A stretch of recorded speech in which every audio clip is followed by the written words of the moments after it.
Welcome, everyone, to this G20 Interfaith Forum Anti-Racism Initiatives webinar. My name is Audrey Kitagawa, and I'm the chair of the Anti-Racism Initiative. The Anti-Racism Initiative explores the ramifications of racism in historical as well as contemporary contexts and the institutional, systematic, and structural ways in which racism and discrimination are manifested and perpetuated. Today, our panelists will address religicide and examine the religious, ethnic, and racial violence that is on the rise.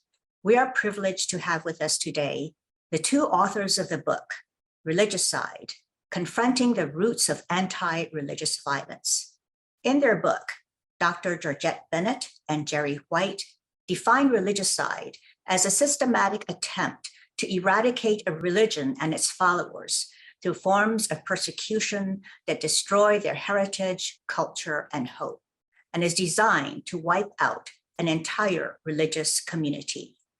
They maintained that the current international legal instruments, including the 1949 Geneva Conventions, which identified some of the most serious crimes committed in conflicts, which include war crimes, crimes against humanity, genocide, and ethnic cleansing, have gaps that do not cover religicide.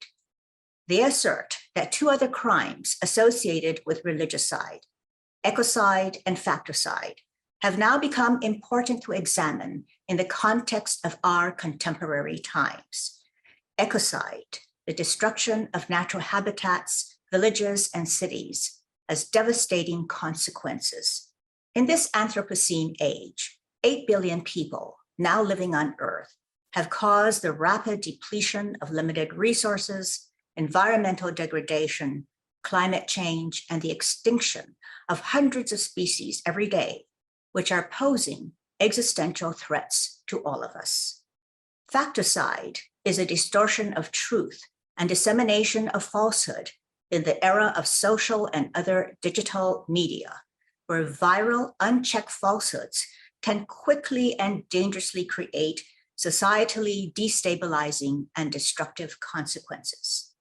We will hear from Sister Makrina Finlay, who will share her personal experiences of assisting members of the Yazidis, an endogamous, displaced, and brutalized group who are indigenous to Kurdistan, a geographical region in Western Asia that includes parts of Iraq, Syria, Turkey, and Iran. We will also hear from Karen Volker, who will share her perspectives and important work on preventing violence at the community level and defending human rights. You can see all of our panelists' bios in the chat box. Our first speaker today is Dr. Georgette Bennett, founder of the Tanenbaum Center for Interreligious Understanding and the Multifaith Alliance for Syrian Refugees. Dr. Bennett, welcome, and you now have the floor. Thank you so much, and thank you so much for this forum in which we can discuss a very, very important and largely unrecognized subject. So I think I'd like to begin my remarks just by saying that I guess this issue vividly came up for me as I was wandering alone among the desolate bunkers of the Birkenau concentration camp, part of the Auschwitz complex outside Krakow, Poland. This is where my grandparents literally went up in smoke. Now, most of my family were killed in death factories like this. I think of it as the industrialization of killing. My parents were among the few who survived the prisons and other horrors, and we arrived in the US as stateless refugees. But even now, 71 years later, I remain fascinated with religion and the violence that religion inspires, especially against Jews. Was the Holocaust the first modern religicide? Probably. It was, after all, an attempt to wipe out an entire people. And the Holocaust led to the codification in law of two forms of human rights violations, crimes against humanity and genocide. An earlier law, which dates back to the 1800s, is war crimes. And in the 1990s, Bosnia contributed another term to our vocabulary, ethnic cleansing. And although never codified in international law, it has been recognized by the International Criminal Court. But here's the thing. None of these terms fully encompass religicide. As was said in the introduction, religicide means the attempt to wipe out an entire religion, its adherents, its habitats, and sacred spaces, its entire cultural heritage. So it goes beyond the 4 human rights violations that I mentioned before. It includes ecocide and facticide and often suicide, and Jerry White will be talking about that later. As was also mentioned, religicide slips between the cracks of our current human rights infrastructure, and as such, it goes unrecognized, unprosecuted, and unabated. But in order to end it, we first have to name it. And once we name it, we need to understand how it begins, with hate speech. There's an inexorable link between verbal violence and physical violence. It starts with dehumanizing the other, with words: swine, kike, nigger, towelhead, filth, ape, parasite, fags, words that empty others of their humanity and reduce them to a caricature filled with contempt. And that kind of psychic numbing makes it easy to swing that hate-filled caricature from a lynching tree, or to shove them into the fires of a Nazi oven, or shoot them at prayer in a mosque in New Zealand. And then there's the politics of the ultra-right with its anti-refugee rhetoric that pervades public policy. Think words like infestation and invasion. Ironically, the core precepts of each of the great religions are rooted in love, peace, and respect. But it's also in religion that one finds the roots of hate speech. It's called group narcissism, the idea that one's own group holds a monopoly on truth. It's grounded in apocalyptic thinking that divides the world into the children of light and the children of darkness. So by virtue of being Black, foreign, Jewish, Catholic, Muslim, liberal, or gay, a person can be branded as impure and therefore fair game for bigoted scourges. American history is replete with linkages between moral fervor and physical violence, from the pious Puritans who burnt their witches, to the Ku Klux Klan who burnt their crosses, to neo-Nazis who march in Charlottesville proclaiming Jews will not replace us. And world history gives us many more examples. You need only look at the genocides in Bosnia and Rwanda, genocides that began with leaders spewing hate speech. Now, other forms of violence in the world are decreasing, but anti-religious violence is growing fast, and its perpetrators literally get away with murder in full view of the world. How do they do it? Well, there are hundreds of intertwined laws, resolutions, declarations, and mandates that are designed to protect our right to believe what we want, and how we want, and where we want, including the 30 articles of the 1948 Universal Declaration of Human Rights. And yet, virtually all these rights are violated by governments and non-state actors that perpetrate religicide and other human rights abuses. And this happens every day.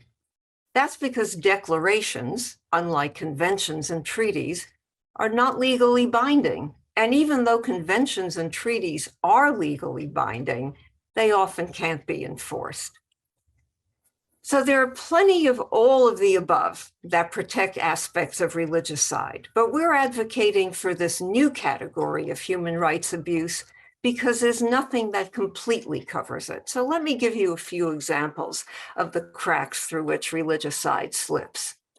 In the 1960s, the UN General Assembly debated race and religion, even though both were already supposedly covered by the Universal Declaration of Human Rights. Now, at the time, many countries in the global South and West were advocating strongly for an international framework to end anti-religious intolerance and violence. But communist states preferred criticizing the West for its systemic racism to advancing any religious freedoms back home. But in 1981, the General Assembly finally ratified a watered-down resolution on eliminating intolerance based on religion or belief. But it was enacted as a declaration. So like the Universal Declaration on Human Rights, it lacks the force of law. In 1967, there was a UN debate on whether incitement to hatred should be subject to punishment. The US objected, but Israel and many European countries supported its inclusion. But in the end, it was left to governments to prevent and end discrimination. By making it a local decision, it was naively assumed that countries would police themselves, and that's how the UN sidestepped requests by several member states to make religious discrimination a crime punishable by law. Now, international human rights law and the UN statutes are directed at states. But what about non-state actors like ISIS? ISIS perpetrated a horrific religicide against the Yazidis in Iraq, which Sister Makrina will be discussing in detail. Yet there's nothing in the existing statutes that brings ISIS to justice. In cases like that, we're dependent on states to act, some of which are failed, some of which are authoritarian, some of which lack in legitimacy. Facticide, which Jerry White will be talking about, includes hate speech, disinformation, and incitement. It's a key feature of Religicide. And Article 20 of the International Covenant on Civil and Political Rights, states are obligated to forbid, quote, any advocacy of national, racial, or religious hatred that constitutes incitement to discrimination, hostility, or violence. But states aren't obligated to criminalize such kinds of expressions. So ironically, when statutes are used to criminalize incitement, they're often aimed at civil society human rights activists rather than the perpetrators of anti-religious violence. Just look at China's crackdown on Hong Kong. Now, it's true that hate speech is hard to define, which makes it hard to prosecute without violating freedom of expression. International and US laws don't prohibit hate speech. They only prohibit incitement to violence. And the criminal justice system can only deal with the consequences of hate speech after it turns into a hate crime or mass atrocity. Now, as of now, 33 countries, plus the Council of Europe, have enacted hate crime legislation. But most of what's ruled illegal in these countries would be considered protected free speech in the US. So although the US has no national hate speech statutes, 47 of our 50 US states have enacted hate crimes legislation. And yet, hate speech is precisely the point at which we need to intervene in order to prevent religicide. And Karen Volker will be talking to us about that later. So in criminalizing and prosecuting incitement to violence against religious groups, we run into more gaps in international law and find more roadblocks in bringing perpetrators to justice.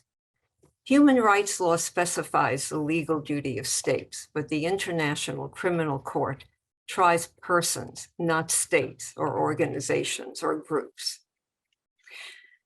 The ICC can only try persons whose crimes were at the time committed under the jurisdiction of the court. And these crimes are limited to genocide and the other three that were mentioned earlier.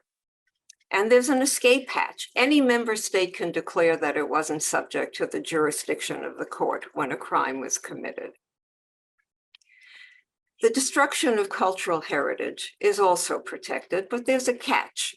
That property has to be registered and marked with a specific emblem for protection. And it doesn't cover cemeteries or sacred books, or so many of those individual objects of worship that are used by people. But perhaps the biggest obstacle to ending religicide is the UN Security Council. Each permanent member has the right to veto any action brought before the council, and all actions must be unanimously approved. But when two of the greatest human rights violators in the world, Russia and China, sit on that council and veto any actions that are against their interest, that body is effectively crippled. But given all these gaps and obstacles in international bodies and laws, religious leaders and civil society have a special role in stopping religicide. And that's what we're going to be hearing about later in this program. Thank you. Thank you so much, Dr. Bennett. And we will have our next speaker, Jerry White. He is the Executive Director of United Religions Initiative, and he shares in the 1997 Nobel Peace Prize awarded to the International Campaign to Ban Landmines.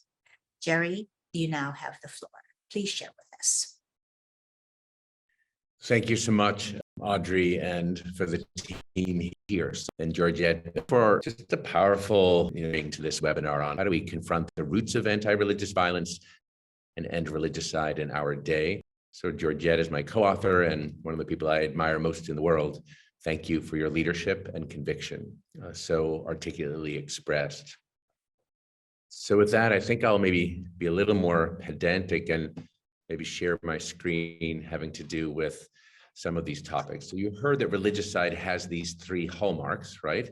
Facticide, genocide, which I would include in that, like destruction of community and particularly targeting women, or what can be called femicide, and also ecocide. And it's this Venn diagram, of why things are falling through the crack, that in fact, when you're eliminating a religion and its people and its culture and its rituals and its community, all these things are at play at the same time. So yeah, we heard from Georgette and others. What do you do about a burnt out Coptic church? Who's responsible? Is there anyone rebuilding this? What do you say to these families about the heritage and the place that's being attacked? So I'm going to focus a little more on that piece. What do we do about places, sacred heritage, and how we tell our stories? A Sufi library in Libya. When your books are destroyed, when your scriptures are robbed from you, when your history is obliterated, or people try to wipe it out or tell you what you can say or not, what does the world do about that? What about the lungs of the planet, the Amazon? What do we do when our habitats are being chopped down? So it's, for all of us who live on Mother Earth, but also for the indigenous groups around the world who have suffered most and are historically marginalized through the process of religicide taking place over centuries. What do we say to one of the leading victims, the earth and living beings on it? How do we address that, particularly when it's religiously motivated, the attack on spiritual communities, as well as the attack on their habitat and where they live? So just as a summary slide that we can share afterwards, putting it all in one place, religicide we've described as the destruction and attempt to eradicate a whole religion, followers, the heritage, the cultures, including indigenous communities as an obvious example.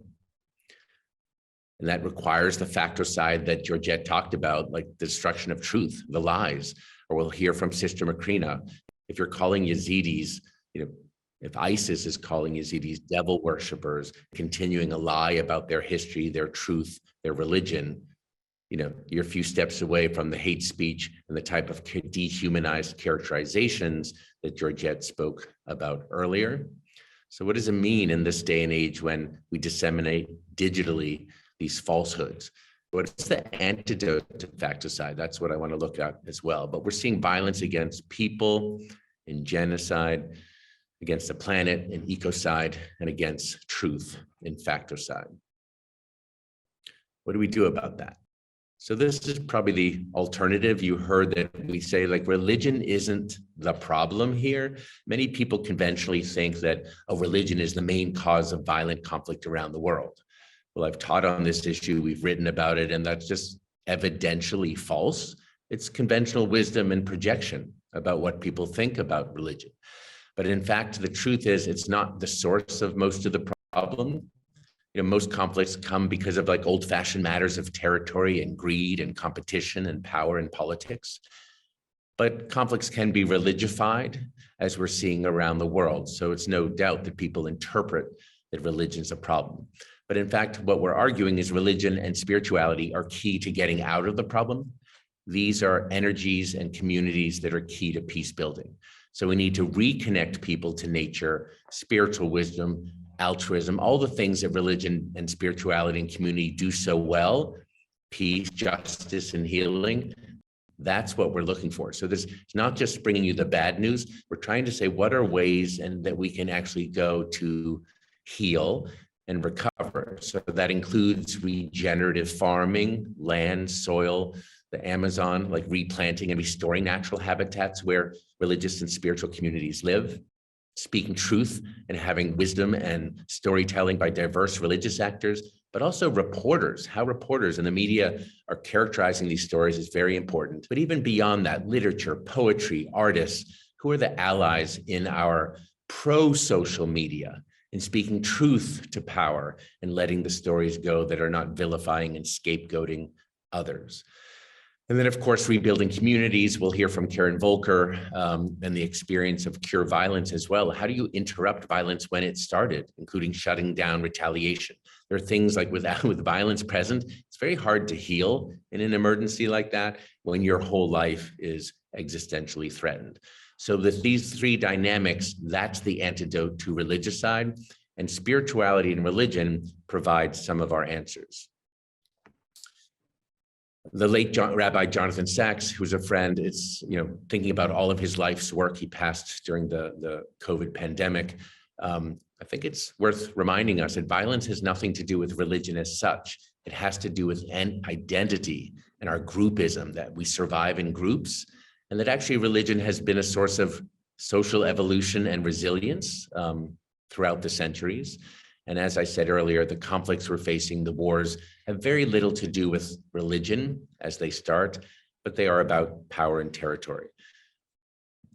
So with that reminder too, we bring on the idea that some people don't know, maybe in the West where you see emptying churches and whatnot, or religious institutions, or lack of trust from youth in their religious leaders, that in fact, the silent majority of the world, 84%, of the world identifies as religious and affiliating with all the great religions that we see here. So that most of us are never going to touch violence, don't want to participate in violence. Very often we're passive bystanders, praying and hoping for peace. And the perpetrators are a really small group of instigators on that scent, people who actually pick up machetes and guns to kill in the name of ideology, politics, or religion.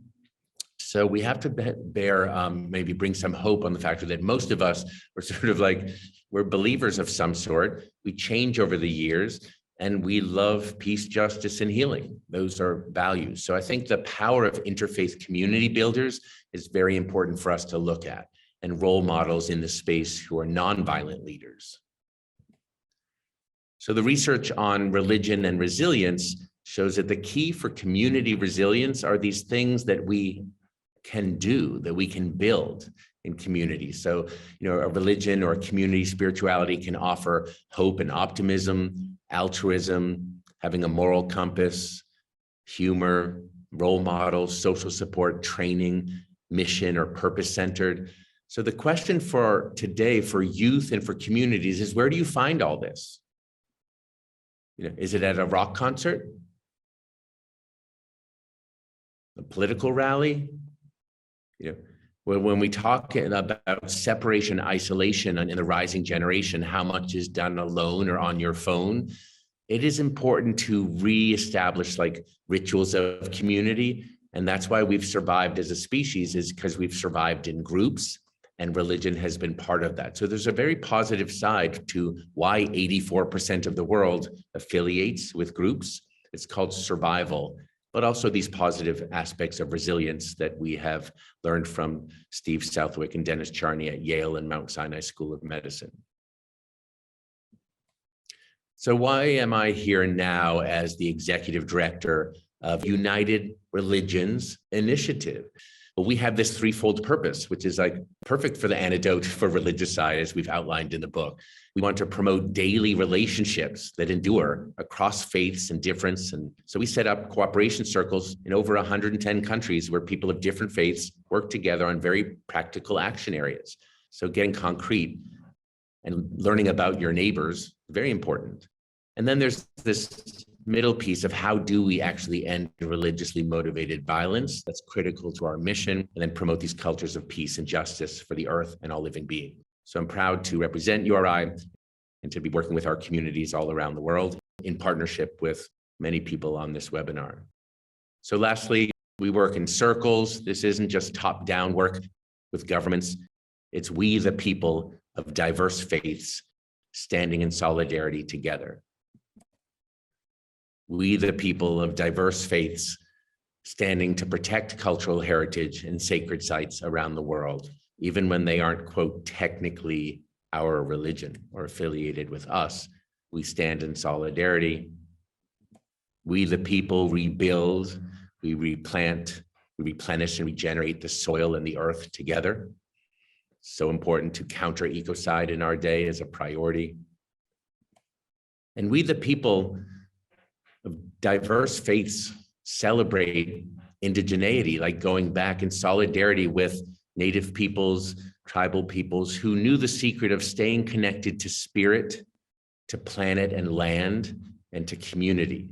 So we're finding all around the world that those most affected by religiously motivated violence have some of the lessons and the teachings for us to come out of this urgent dilemma that we're facing called religicide.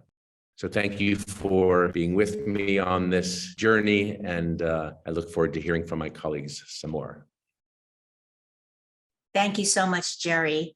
And we have now Sister Makrina Finlay. She is a Benedictine nun at St. Scholastika Abbey in Int'l, Germany.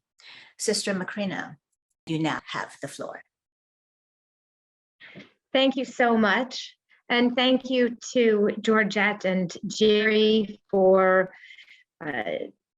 presenting these basics of religicide and why it's so important to define it and also to respond to it in positive ways. Solidarity was the last piece that Jerry White kept emphasizing, and that is also what explains how it is that I became familiar with Yazidis. 2015 and 16, we had the Willkommenkultur in Germany, where I live, and a number of Yazidis came and lived with us. And one of them asked, do you have family here? And I don't, I'm from America. And he told me, well, I want to be your brother. And I said, I want to be your sister. And I learned in a whole new way what it means to be a sister. And I also learned a whole lot more about the Yazidi community and what they've been through over the course, not only of the last 9 years, 8.5 years since the genocide in 2014 by ISIS, but also much longer, going further back. I too will share some slides, in large part so that you can see some of the images, some of the people, some of the places that have become so dear to me. Although I do live in Germany, I also have been able to go to Iraq, especially this past year. I have been doing an intangible culture project with Abraham Path Initiative that's funded by a Leaf Fund, which these are two organizations that very much stand and recognize the importance of cultural preservation and of how much the people and the places they are, if we understand them and we preserve what's important to them, then this is something that for all of us ends up being, a source of thriving. So first off, very quickly, who are the Yazidis? They are an indigenous religious and ethnic minority in what is now called Kurdistan. I work primarily with those in Iraq in Shingal Mountain, and they are really more or less the one group that has been able to stay close to their cultural roots, their farming roots, in large part because of religicide and genocide that has happened over the course of hundreds of years. The population is currently less than 1 million. That I say currently because it wasn't always this way. There were tens of millions of Yazidis, according to most sources, but because of ongoing persecutions over the course of generations and centuries, this number has dwindled substantially. One of the things that makes Yazidis so unique is their own specific social religious structures that they have. I won't go into all of the details of this, but what I find so interesting and important is that everyone and everything sort of has its place. So you do have different groups, and some people compare those to castes. I wouldn't do that. They really go on to define different roles that people have in the community, and they recognize that diversity is essential to thriving. That's something that I've learned from them. One of the things that many people know about them, if they know much about Yazidis, is that they marry within their own groups. I would argue that this is a source of protection in a very hostile environment that they've existed in over the course of centuries. It would be interesting to see what that could look like had their circumstances been different. But that is one of the things that has enabled their survival. They have oral traditions and practices. That means that what gets destroyed now, there is no going back. Which is one of the reasons why it's so important to preserve right now when people still remember, because much can and will get lost if that is not done. One of the things or the primary point that distinguishes Yazidis is that they honor Tawasi Malek, so they are monotheists. Many in the community would say that this is for Abrahamic, so going back a very, very long time in terms of their roots. And they honor the peacock angel. And much of this, as Jerry White said, is what has led many groups to recognize them as people who worship the evil one. Notably, that's exactly the opposite of how they understand of their actual religion, which is what starts getting us to the point of religicide and facticide. So what happened? Really, it's a misrepresentation of their religion and culture over the course of hundreds and hundreds of years. So this is when you have people demonizing others, literally, and saying that they are unclean. This is an excuse that's been used many, many times to abuse them, to kill them, and to justify taking land, to justify destruction of culture. So it really is this misrepresentation of the truth that is so pivotal. They have this history of persecution. 1772 genocides is the historical sort of how they described or how they understood their past. I mention this because that has found sort of a balance. They also pray for the 72 nations. Exactly how many genocides this was is really hard to say, but I find it very important that they use this key number and said, yes, the number of times that we've been persecuted, that's the number of groups who we want to pray for before we even begin our own prayers. So there's so much that even in the suffering, they have taken to heart and turned into something quite positive. Notably, in the 70s and 80s, they were displaced from their ancestral villages into collective villages. So this is really where their indigenous roots really started to come under pressure. And then there were two further major attacks in 2007, and then the very famous one in 2014, where ISIS killed and enslaved more than 10,000 people, Yazidis, and displaced the whole community in Shingal nearly, so 400,000. And it's interesting, at this stage, they move away from this sort of holy number of 72, recognizing that the suffering's gone beyond. So they now speak of 74 most of the time. So why is religicide a helpful term in this context? I hope that in some respects that's already become clear because of what's already been shared. But one of the things I've come to see is that Yazidis as a threatened indigenous population require a holistic approach, because this isn't simply a matter of wanting to destroy people, but rather a whole culture, a whole context, and everything that belongs with it and belongs to it. Facticide, I've already said, is the very basis.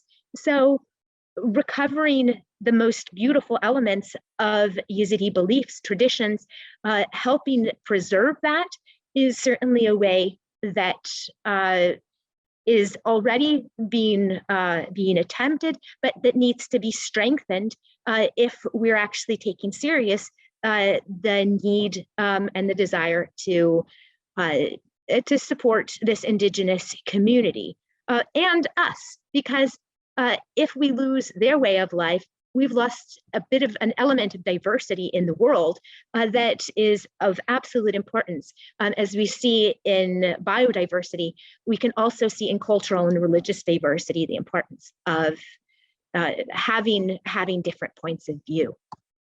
By genocide, we have to, I think, understand that this was a means to an end of trying to destroy a culture. So as much as it was the destruction of people, the killing of people, enslaving women and children was just as much a part of trying to destroy this culture.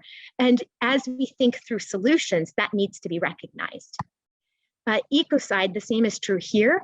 As we face the questions of reconstruction and redevelopment, it becomes important to not only help the people, but also preserve the culture, the spaces, and also in this case, the farming culture and community. Without that, the people and the religion and all of the other elements are unable to exist in their natural state. And that is, and the place is also destroyed. So again, it's destruction of the planet. So there's always the microcosmic, the cosmic, and the macrocosmic elements that come together here. But without seeing it holistically, we simply can't make positive and appropriate choices as we attempt to help people in their reconstruction, Yazidis in their reconstruction. So thank you for your attention. And thank you to all of you who are listening. And that's enough. Thank you so much, Sister Makrina. And Karen Volker, who is our next speaker, is the Director of Partnerships and Violence Prevention at United Religions Initiative. So Karen, please share with us. Hello, everybody. It's so great to be with you today. I'm going to also use some slides. This is my inaugural activity or event with the United Religions Initiative, having recently left Cure Violence Global. So I'm kind of merging these two worlds, and I'm very excited about being part of this because I really believe that it is possible to interrupt and stop religiously motivated violence. And I'm going to tell you why, and I'm definitely open to questions as we get into the Q&A portion of this seminar webinar. So what does it mean to look at violence through a health lens, right? This is what I picked up in the last 10 years at Cure Violence Global. We view violence as a behavior, which is an important distinction. So it's not about bad people so much bad behavior. if you think of it that way, it opens up new ways of addressing violence. It doesn't just make it rule of law or fighting violence with violence. The second component of a health lens is that it spreads in a contagious manner. It's important to stop that spread, right? And we're going to get into each of these a little bit more later. And the third component, which is extremely important and what makes this urgent, is that it can be prevented. We have to assume, and we shouldn't assume, that we can't do anything about it. And so and I want to also, it can be interrupted. This was a question I had from Sister Makrina the other day. What if it's already started? And the answer is it can be prevented and it can be interrupted and stopped even after it started. So that's not a reason to just shrug your shoulders and say we can't do anything about it. So this approach, as I said, was something that was developed by Dr. Gary Slutkin, who was the founder of Cure Violence Global, and it was adapted from the World Health Organization's approach to stopping epidemics. So it combines neuroscience, epidemiology, and behavioral science, and has been doing this. Cure Violence Global has been doing this for 20 years and has a lot of experience and learned over the years how to do it, but they've also gathered a lot of evidence as to how it works. And so I will talk to you a little bit about how it works and what are the components of that. One of the first things I want to talk about is go back to the idea of behavior. So we know a lot about how behaviors are acquired, maintained, and changed. And in the first 10 years or so of a person's life, it's mostly through imitation and modeling, which you'll see in the top left picture. The next, after adolescence, it really becomes social norms become extremely important. And this is actually why I think that religious actors, and as Jerry calls them, the interfaith community, has so much potential to make a difference here. And there are neurological effects from being exposed to violence, which we won't get into the science of it today, but there's a lot of science behind this idea about behaviors and how they're acquired and maintained and changed, and also about the contagious nature of it. And then, of course, there are modulating factors. So all kinds of programming can be done to help build resilience, and that stuff continues to need to be done, but we do need to also focus on interruption. So the exposure to violence can come through many different means. It's not just one single way. And virtually any form of this could be religiously motivated. So it's important for us and for people who are faith actors, religious leaders, to really understand their potential to work and operate in this field and try to prevent violence from happening in the first place. So the health approach to violence has three main components. Detect and interrupt, which means stop the violence before it happens. You do that through credible messengers. We'll come back to that in a second. Change the behavior of the highest risk. So here it's important to focus on the highest of the high risk for doing violence. The interruption has to happen by people who are close to doing the violence or giving the orders. And it might seem impossible, but if you can figure out who the right people are, and then who are doing the violence that you need to reach, you can probably figure out who are the people who have influence with them.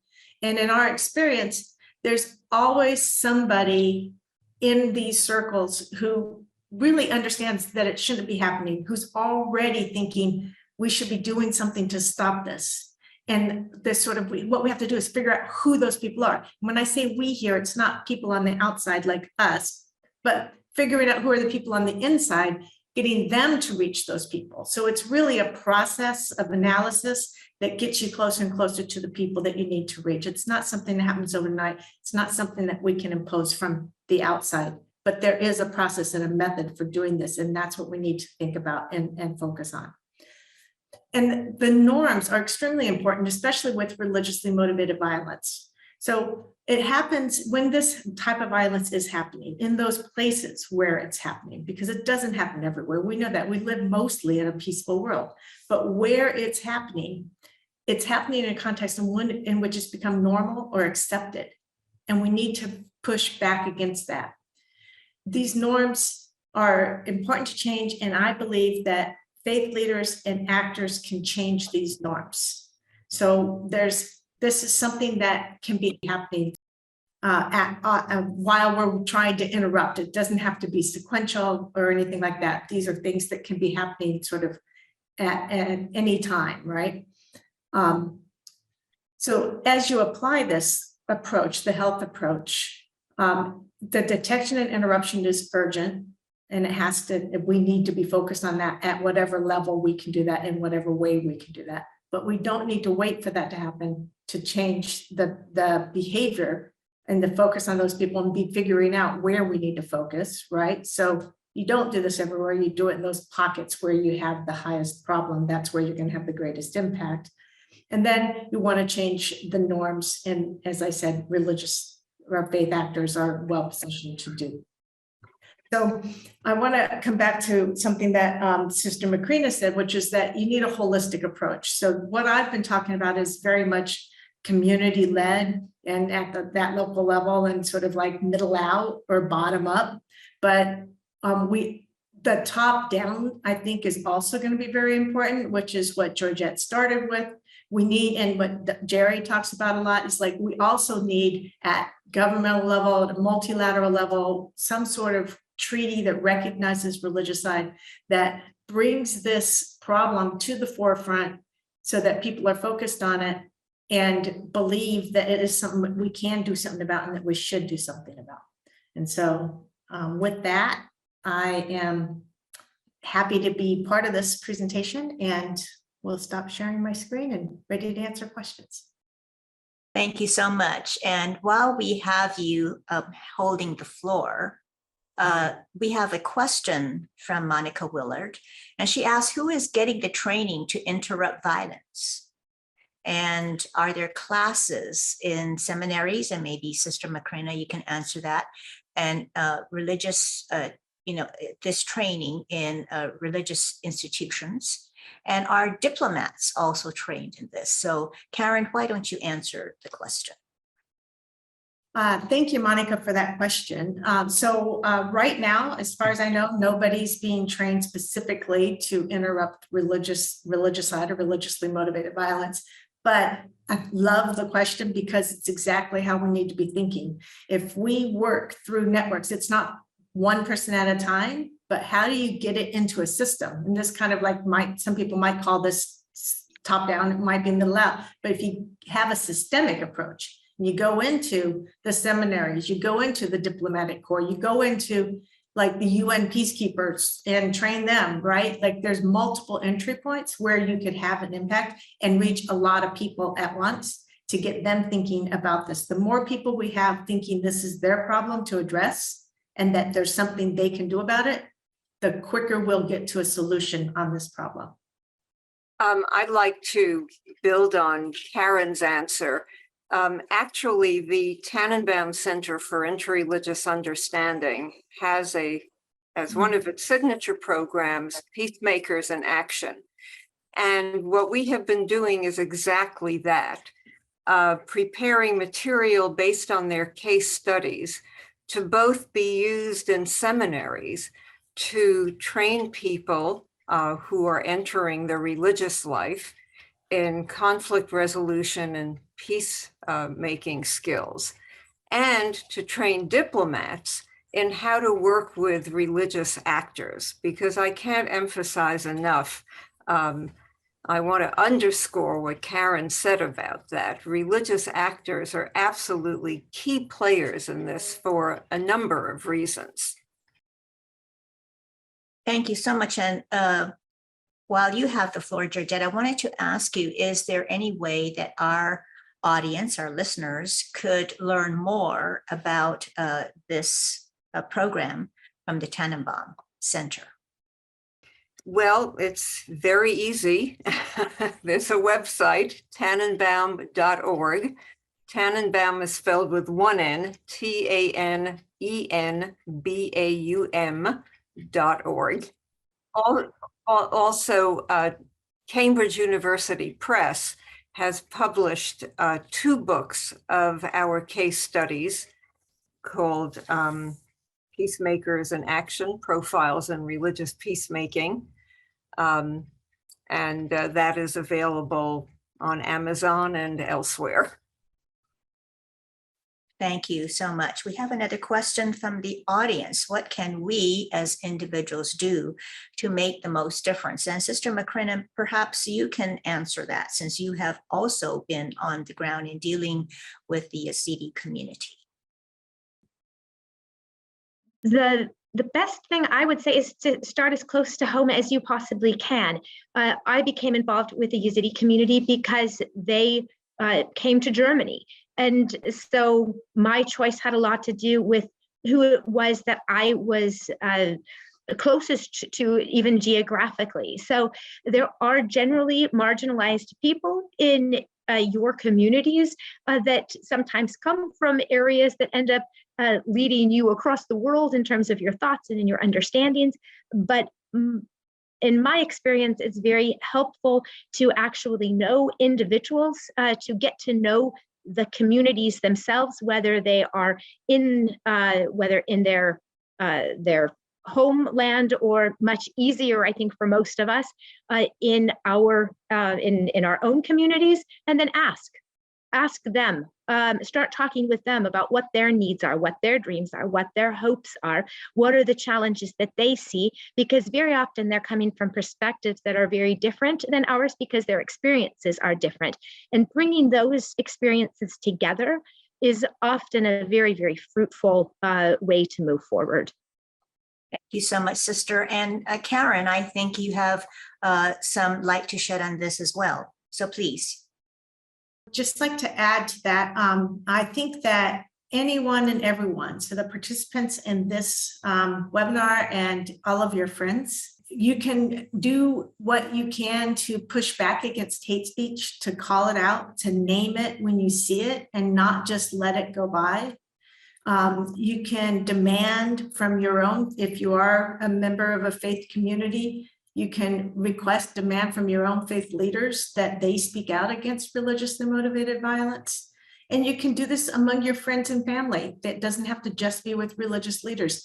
We need to, as I like to say, gently shake the shoulders of the world, right? And get everyone to really focus on this issue. And that was a paraphrase from Gandhi, but so it's not mine, but I really think it's possible, and that's what we all need to try to do. So thank you. Well, thank you so much.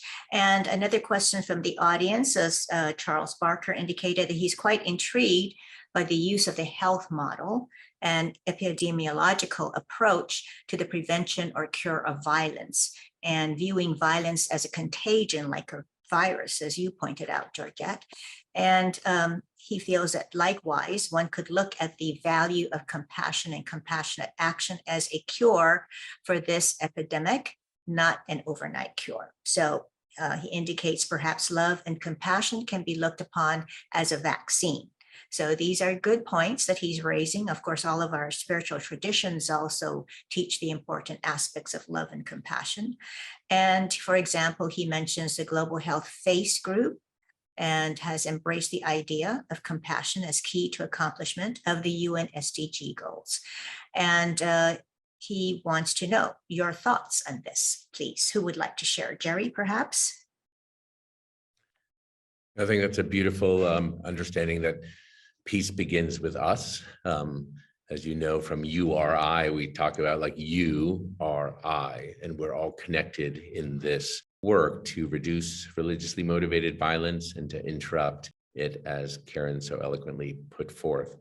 A few things I think about all of us as leaders, and it's not like waiting for someone to solve the problems. So what is our role, I think, is the question. How do we show compassion in action as a healing force in the world? And my mentors or philosophy has been, number one, how do we learn to listen deeply and see the patterns and hear what's happening, even beyond the words? The second role of any leader or ourselves would be how to speak or communicate responsibly, and, showing that you've listened in different cultures and contexts. And then how do we disrupt or interrupt disempowering conversations or actions. That's the third piece. So we have everything from sexism to racism to religicidism to so many awful things to work on. And it's in standing in our compassion and with love and dignity all around us that we can do our best, most powerful work. And that's why I think URI is so well positioned in creating interfaith circles that are all about peace, justice, and healing. Those are the three values we stand in. It's about working together for daily action that's with interfaith groups on anything you may choose. So we practice as leaders in small things and big things. So compassion in action could be repairing the local water well, or making sure people have access to care. Persons with disabilities can get to their doctor's appointment. I mean, there's so many ways where we practice our community leadership. And then I think as we come up from our personal role to the community role, I think we're also hearing there's a role for that middle out. What coalitions can we build? What partners and allies can we join forces with beyond just interfaith, the choir of interfaith groups, or even us on this call? Who do we engage as allies? I think it's sort of, in Makrina, maybe you could answer this. When you expect, my experience as a landmine survivor, for example, when we worked on the campaign to ban landmines, was that the survivor voice of all these amputees all around the world was very powerful and important. And it caught the idea, the attention of the Princess of Wales to work with us as survivors on this humanitarian mission. But survivors on their own could not have affected a landmine ban treaty. We were just a piece of the puzzle, putting a human face and a voice to the survivor experience and the devastation caused by landmines. In this case, when I think of survivors of religiously motivated violence or survivors of religicide, like we heard about the Yazidis, it's too much to put on them when they're struggling for their very existence and survival. So they must be front and center in part of the solution, but they need allies and coalitions to work with us. So we need to build together coalition like we did in the landmine movement of 1,200 organizations in over 120 countries that were like-minded and focused on a ban against the use and production and sale of anti-personnel mines. So maybe the analogy is apt, and the survivors have a role, but so does civil society, and ultimately partners in governments. Nation states have a role as well, as we heard from Georgette Bennett, how important the international system is. But with all those gaps, unless we, the people from the communities, are actually speaking out, I don't think we can solve this. So to reiterate what Karen was saying, to top down, bottom up, middle out processes simultaneously are super important. But I turn back to Sister Makrina and say, what are the Yazidis telling you? How do they want help and support? Sister Makrina, you have the floor. With the Yazidi community in particular, and I'm speaking specifically of the community from Shingal, the vast majority wants to return home. And there are really two steps of that, in their case. And this is something that has been very important for me to learn, is listen to history. Don't think that I know at the very beginning when they say we want to go home, what does that mean? Because for many, that means not going back to the collective villages into which they were displaced in the 70s and 80s, but rather to Mount Shingal itself, which is their spiritual home, which is their space of protection. And so the obvious answer that is actually being implemented for the most part right now isn't necessarily the one that is coming from the community. So really a focus, they also want hospitals and schools and very, very practical things. And they want to be heard, and they want justice. And they want to be seen, I think, as a whole community. So to recognize that when you understand yourself as a whole community and being so connected with one another, when 2,700 women and children from your community are still enslaved, that isn't only affecting the surviving immediate relatives, but the entire community. And so there's a number of these elements that are not necessarily easy to see immediately, that come only with listening and responding. And more than anything, they want international and national solidarity.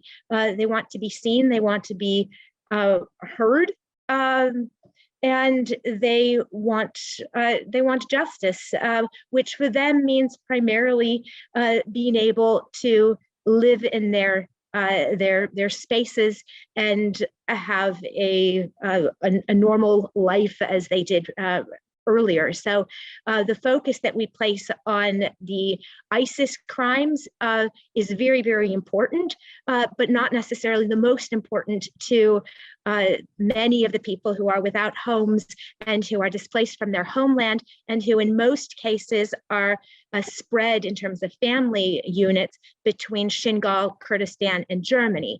So listening to those needs and the needs of not being able to be together as a community, and then saying, okay, how do we respond to that in practical terms? So this is, again, one instance, but some of the answers might be surprising given the emphasis that is often present in policies.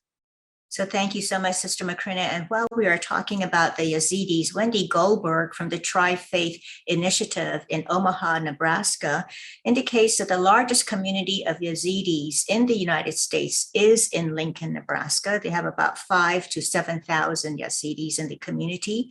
And she flags that if you wish to get involved in supporting them, and this is for our audience as well, please feel free to contact Wendy Goldberg at the Tri-Faith Initiative, Omaha, Nebraska. And, it's really wonderful to hear the interfaith representatives that we have listening in to this webinar, and to hear what they are undertaking to help communities in need. So thank you so much.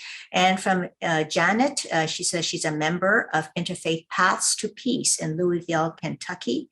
And she indicates that they are training interrupters to work in their neighborhoods to interrupt gun violence where it is happening on a daily basis. And she indicates it's not religious violence, but it certainly can apply. So, it is very important that we be able to understand the nature of violence. And of course, Georgette, you were stressing the importance of being able to really understand the nature of how this violence arises. So while I have the attention focused on you, Dr. Bennett, can you shared about the gaps in international law that allow religicide to occur in plain sight without it being prosecuted. So can you share a little bit more about that? Well, the gaps are extensive, both in international humanitarian law and international criminal law, and also international refugee law. They kind of all come together in not being able to address this issue. And part of the reason for that is what I said earlier, that the various resolutions and so on, so many of them are not, don't have the force of law. And many of those that do have the force of law are not enforceable. There are some mechanisms if the Security Council cannot act on something after a period of time. There are some very awkward, rarely used mechanisms to kick it over to the General Assembly. But it's difficult to get things done there too because of the large number of nations. But so much of this goes back to the idea of national sovereignty, which began with the Peace of Westphalia. The Peace of Westphalia was a treaty that came about to end the religious wars in Europe centuries ago. And what that did was it privatized religion, which is a good thing. But by virtue of privatizing religion and separating it from the state, it elevated the sovereignty of the state above all else. And that elevation of the sovereignty of the state is the international norm that rules us to this day after all these centuries. But unfortunately, that doesn't make the state responsible, or it doesn't mean that the state is accountable for protecting the well-being of the people in that state. So you get the privilege of sovereignty, but then you can do whatever you want to your people. And unless it's something that crosses into other borders, the international community has no right to intervene. So when you have a situation like the Uyghurs and the Tibetan Buddhists in China, well, that's all happening within the state. And there's nothing you can do. You can mobilize public opinion, you can impose sanctions, you can have businesses stop using slave labor as part of their supply chains. You can do those things. And then you have the gap into which non-state actors fall. What do you do with ISIS? And what do you do when you have an international system of criminal justice where only individuals can be prosecuted? Well, maybe you can then do something about Bashar al-Assad and what he's doing to his people. But what do you do about Russia? And what do you do about Iran? They can't be prosecuted as state entities. So you have all of these contradictions and obstacles and gaps that basically means we have a system tied up in knots, despite all the good intentions, despite all the aspirational declarations that we have. So thank you so much, Dr. Bennett. Now, Jerry, in the book, you talk about, you and Dr. Bennett talk about the need for an interreligious treaty, a covenant. So can you share a little bit more about what a global covenant of religions would look like? I think it's, as Georgette and others have said, this is a cross-border issue. So on one hand, it's happening inside borders, but people of good faith are from all, cross borders. It goes beyond the nation state, like how you affiliate with your faith. So I think having a peace building, interfaith army of sorts is super important to be the conscience of the world and to hold nation states more accountable. So from our experience in the past, even on a convention on the rights of persons with disabilities, which I helped co-lead and negotiate, there's an analogy here for us to think about. One was you had, let's say the union of people with vision loss or blind, or people with hearing loss or deaf, or physical disabilities in wheelchairs. You had almost different types of disabilities, almost functioning as their own religions with their special needs. And so although the international human rights law talked about helping people, just like women or certain identities or people with disabilities, and that we can't discriminate against them, the system was sort of treating them by dividing and conquering them. So until you got the disability groups together to form an international disability alliance to take their seat at the table collectively in the human rights dialogue, there was actually no progress. Like no one group, blind, deaf, physical, or others, could do the job on their own.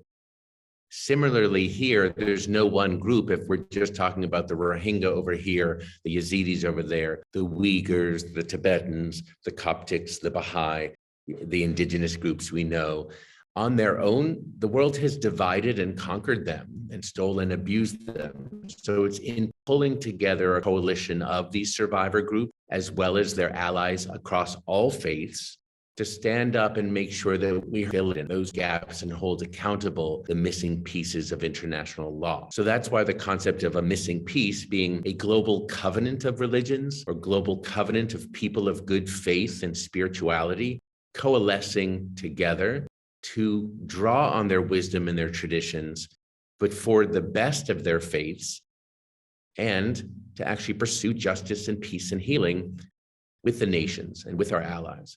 So a global covenant sounds like it could be something like an interreligious peace treaty, but that plays into thinking as if religion is the main problem. What we need to is like an interreligious coalition and spirit that calls the nation states into account for all the laws and policies that they are not adhering to. So in fact, we need to have a strategy that is accountability of nation states, where we, the people of good faith, call on that action, and survivors across boundaries and borders work together with their allies. And then I think there is something that gets beyond the original vision of URI.org was this thought that there would be a united religions initiative, that people of faith, that they were ready to do that. And back in the between 1997 and 2000, when the concept and the vision was being birthed, as you know, Audrey, with so many good people, it thought, well, it doesn't seem like the world leaders are ready. They don't seem to care about the people. So we need to go to the communities, to people, individuals of faith to work together. And that's why over the last 20 years, we've been building this network and movement of interfaith grassroots circles in over 110 countries. So it's like a starter kit, but again, on its own, community-based work can be very fragile.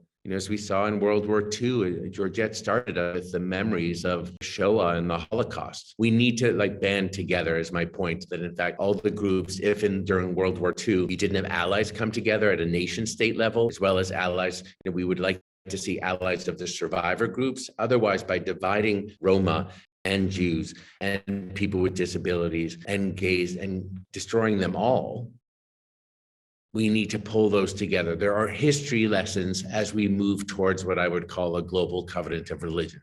At the time, the world needs groups like the Tanenbaum Center, like Cure Violence, to work together. And lastly, the other challenge we face in creating a global covenant of, for peace building among religions and nation states is that the UN and all of us are very siloed in our work. As we heard, Religicide is about media. So where do you deal with hate speech? That's one portion of the UN, or genocide office, or the High Commissioner for Human Rights office. On the other hand, we're saying it's ecocide.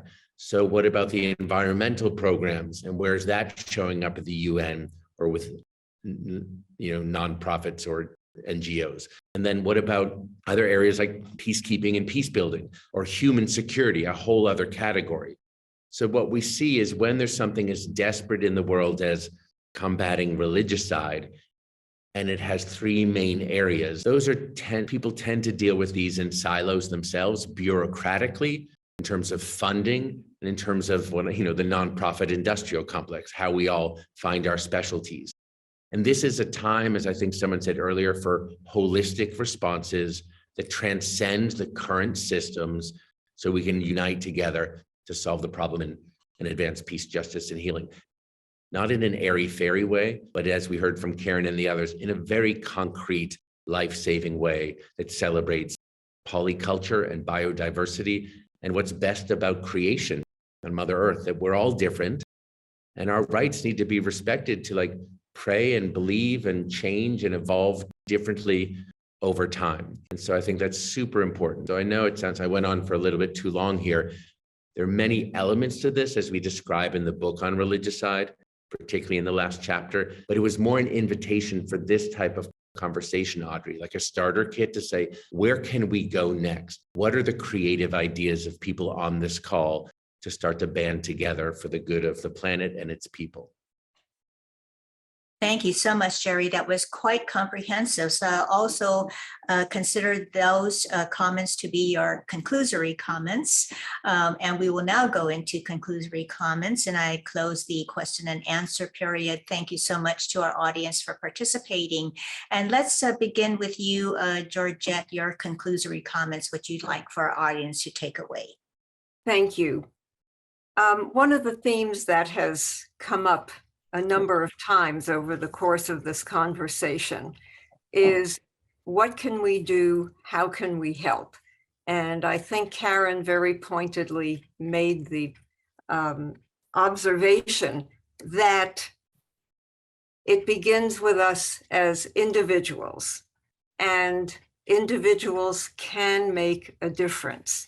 So I would like, in conclusion, to just share a formula that I have applied to all of the situations where I have been a change agent and have wanted to make a difference. And the formula is very simple. Find an entry point, identify a gap that isn't being filled, and find something doable with which to fill that gap. And then stay tightly focused on that. Because if you don't do that and you look at the big picture, you just get paralyzed into inaction. But if you find an entry point, identify a gap, fill that gap with something doable, you will no longer be paralyzed. You will be able to do something to make a difference. Thank you so much, Dr. Bennett. So, Sister Makrina, your conclusory comments, please. I think maybe I'll actually add on to what Georgette just said, because that is so important to find your spot. I've found mine in many respects, at least for the next little while, my involvement with Yazidis, my involvement with regenerative farming, and all of that keeps going out, making waves, getting bigger and bigger in some respects. But as important as finding your spot is recognizing that it's part of a whole. And so with the particular lens that I have, I'm able to see the world clearly from my particular perspective. And the clearer my lens is, the more I understand the context, the more I understand the nuances through the microcosmic elements that are my life and the relationships and the communities in which I am involved, the more I am maybe able to see, okay, this is one and it's part of a whole. And it's not necessarily the case that that will make me understand. I hope that what it allows me is reverence for other perspectives and recognizing that they are just as rich and diverse, and that they have as much to bring, and that if we come together, each of us with what we have, and we bring it together, that's where true change and true regeneration can actually happen, and where something like religicide can actually start to be combated. Thank you so much, Sister. So, Karen. Thank you very much.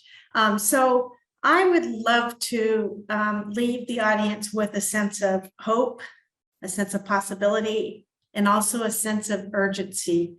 And the urgency here is specifically to interrupt and stop violence.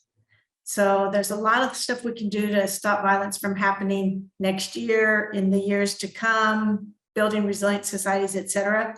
But let's also put on our plate an urgency about preventing violence today, tonight, and tomorrow. Any violence that happens should not be okay. So I want to just really emphasize that. And then on a maybe more positive note, I'd like to share two sayings that I've carried with me. This might give away a little bit my age. Since 1981, when I was an exchange student in my junior year abroad in college. And the two sayings are, one is, ideals are like the stars. We never reach them, but they guide our path.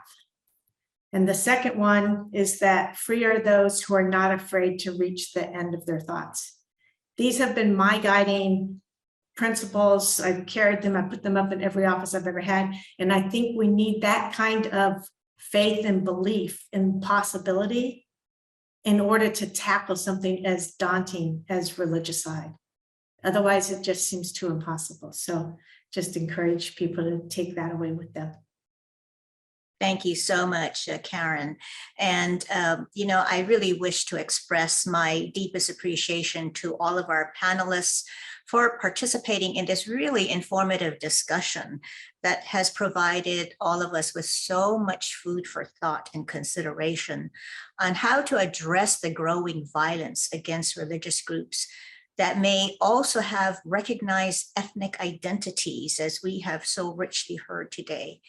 And Dr. Bennett and Jerry share, and they maintain that these hostilities and violence are among the fastest growing targets worldwide. And they do posit that the current international legal instruments are not sufficient to prevent or prosecute religicide. They also maintain that their proposal of having an interreligious global covenant is a logical approach for addressing this challenge. And the involvement of religions, indigenous peoples, and victims is essential to create a practical and workable solution. And their approach of having a global covenant leverages the unique strengths of the stakeholders and is a non-competitive way to approach the issue.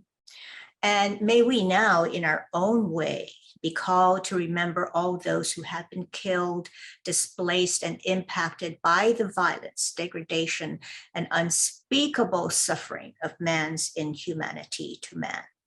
And may we offer our prayers, service, help, and moments of silence and quietude to remember how much more we must strive to become better people and to be peacemakers, that peace may prevail on earth.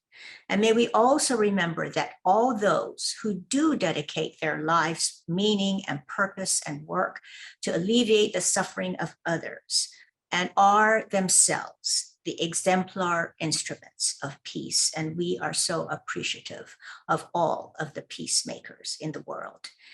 And I end with a quote from Religicide, that's the book that says, "We stand in solidarity alongside the survivors of religicide, grateful for their tenacity and resilience, pointing the way forward.